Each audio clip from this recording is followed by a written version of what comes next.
Good morning students. आज हम इस चैप्टर का लास्ट टॉपिक करेंगे जिसका नाम है पार्टनरशिप डीड, साझेदारी संलेख। क्या होता है? ए partnership is based on an agreement.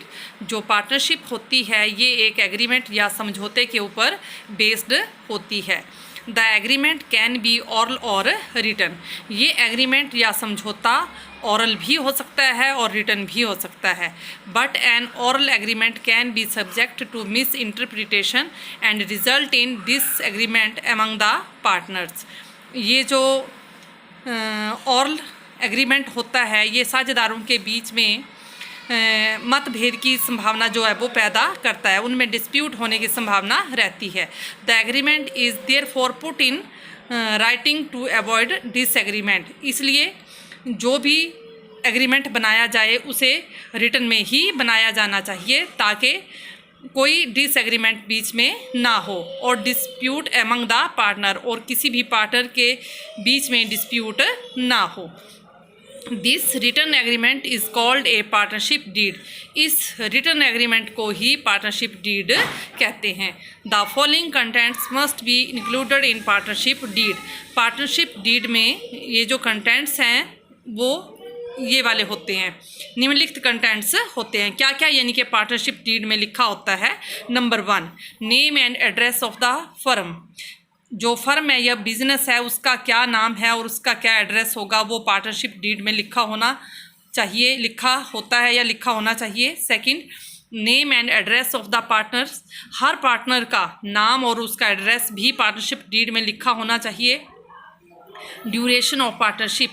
Partnership जो है वो कितनी अवधि तक, कितनी टाइम तक चलानी है, 1 ईयर, 2 ईयर, 5 ईयर, जो भी उसका टाइम पीरियड होगा वो भी पार्टनरशिप डीड में लिखा होना चाहिए। उसके बाद nature and scope of the firms business.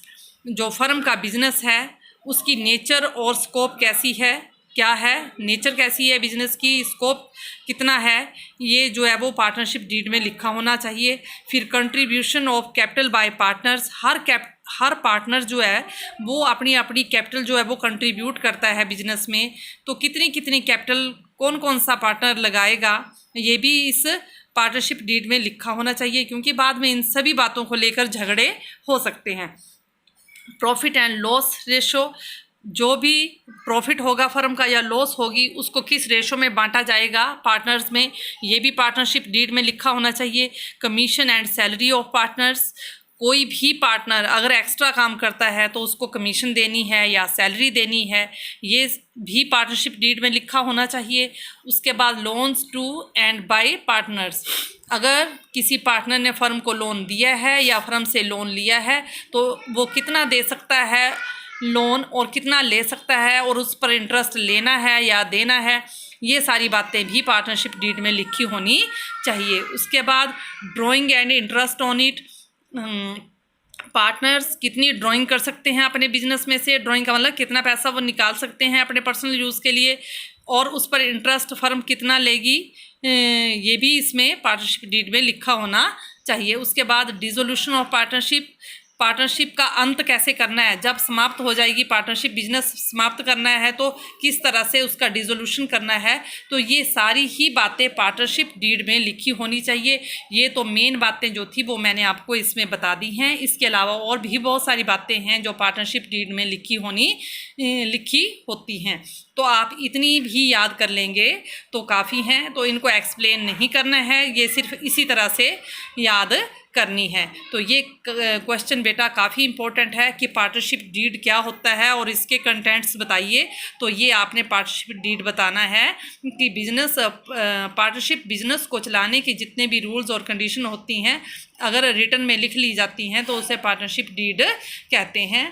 मौखिक ऑरल भी हो सकती हैं, रिटन भी। ऑरल में जो है डिस्प्यूट होने की संभावना होती है, इसलिए इसको रिटन में लिख लिया जाता है, तो इसको पार्टनरशिप डीड कहते हैं और ये सारे इसके कंटेंट्स हैं। और ये हिंदी मीडियम में भी मैंने लिखा है, जो हिंदी मीडियम वाले बच्चे हैं वो भी ये उतार सकते हैं, ये हिंदी में भी लिखा गया और ये इसके कंटेंट्स हैं कि कौन कौन सी बातें इस साझेदारी संलेख में होती हैं। तो ये लास्ट टॉपिक था इस चैप्टर का और ये काफ़ी इंपॉर्टेंट क्वेश्चन है, तो इसको बेटा याद कर लेना आप। Thank you.